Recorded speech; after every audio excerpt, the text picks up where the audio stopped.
So Elon and Tesla are having issues with their China um, self-drive release. I'm just gonna read this article. This is Reuters again. I got two Reuters articles this week. That's kind of weird. And then we'll discuss. So, what is Tesla's full driving, self-driving, and why its China rollout matters? Let me get this out. Tesla, Elon Musk arrived in Beijing on Sunday on an unannounced visit where he was expected to discuss the rollout of full self-driving FSD software and permission to transfer data overseas, according to a person with knowledge of the matter. That's so funny. That's a funny statement. According to a person with knowledge of the matter. That's a funny way to say that. Chinese state media reported that he met Premier Li Qiang, I guess, in Beijing, but did not say what they discussed. Everything in China is going to be a little bit on the hush-hush anyway. Musk posted a video of himself with Li on his social media platform X saying, "Honored to meet with Premier Li Qiang." Whatever. Still, the U.S. automaker won a key endorsement that coincided with his trip from a top Chinese auto association, which said Tesla's Model 3 and Y cars were among models found to be compliant with China's data security requirements. What is FSD?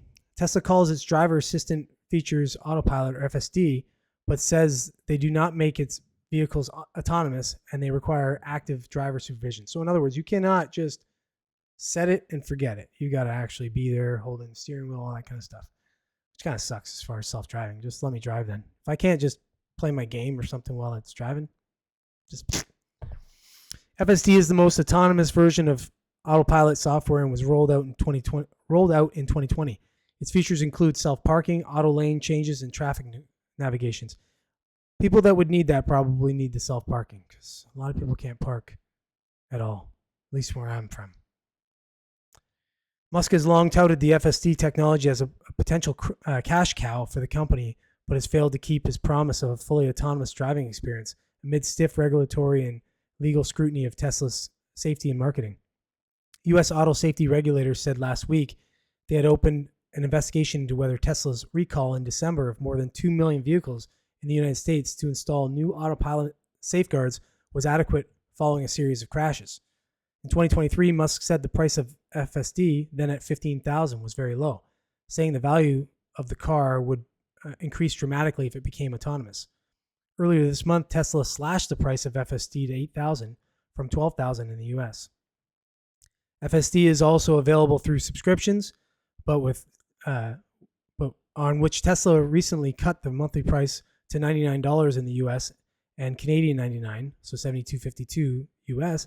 In Canada, spurts adoption and softening EV sales and intensifying price competition. So yeah, if you know anything about the sort of EV market and just the clean car market, if you will, it's getting quite, the competition is getting pretty intense because the regular car manufacturers aren't laying down. They're not taking this laying down.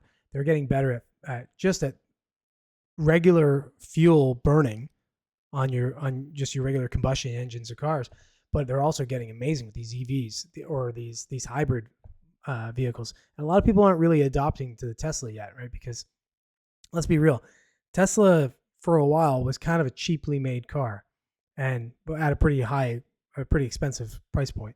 And especially like if you live up here in where I am in the Great White North, when it gets cold, those batteries don't work as well. So there's a lot of these kinds of things. And when I was even looking at Tesla, like I was concerned about being able to charge it properly, things like that. So they're running into some stiff competition from the other car companies that they're entrenched essentially, right? Why is FSD available only on a limited basis in China? Tesla's been offering FSD for subscription in China for 4 years, but with a restricted set of features that limit the system to operations like automated lane changing. Data security issues have been a key obstacle to a full rollout. Obviously, if somebody could get a hold of your car, like get control of your car, that would be a big safety, breach. It could, I'm sure there's a lot of, there's a lot of liability when it comes to that. Musk is looking to obtain official approval to transfer data collected in the country abroad to train algorithms for its autonomous driving technologies, according to the person with the knowledge of the matter. Here they go again. According to the person with the knowledge of the matter. So this is that person again. They're referring to this person with the knowledge of the matter. Since 2021, Tesla has stored all data collected by its Chinese fleet in the country as required by Chinese regulators and has not transferred any back to the United States. In a sign of progress that may lead to a launch of unrestricted FSD in China, Tesla's Model Y and 3 cars made it onto a top Chinese Auto Association's list of 76 car models found to be compliant with China's data security requirements.